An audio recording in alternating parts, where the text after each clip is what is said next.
you just mentioned it, the federal ban on price gouging for groceries. You are skeptical of this. Why? Well, first of all, nobody can explain what price gouging means. It's like that old line about pornography. I know it when I see it, in the sense that what does it mean to have an excessive price or an excessive profit margin? That seems to be shorthand for a price or a profit margin that bugs me. That seems too high.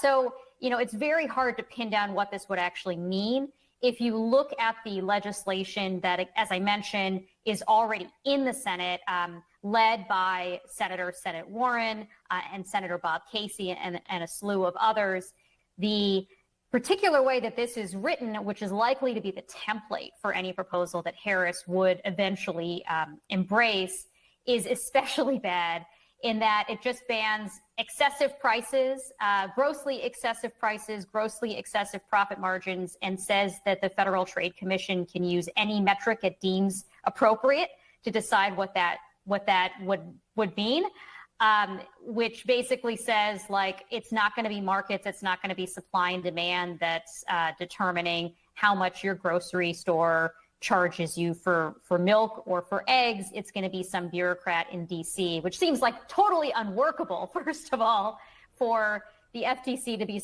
deciding like how much Kroger charges for eggs in Michigan.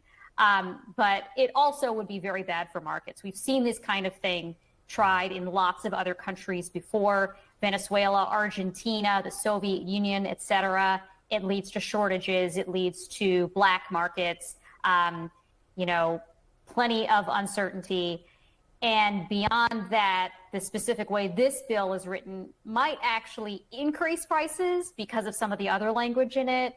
Things like requiring public companies to disclose in their quarterly reports, their quarterly earnings reports, how they're setting prices, which is a great way to help them collude, which normally we don't want them to do. So anyway, the devil's in the details, I guess, for that bill, but it's really hard for me to imagine any form of legislation that preserves the spirit of what she's proposing that would not be, at best do nothing, at worst cause a lot of harm.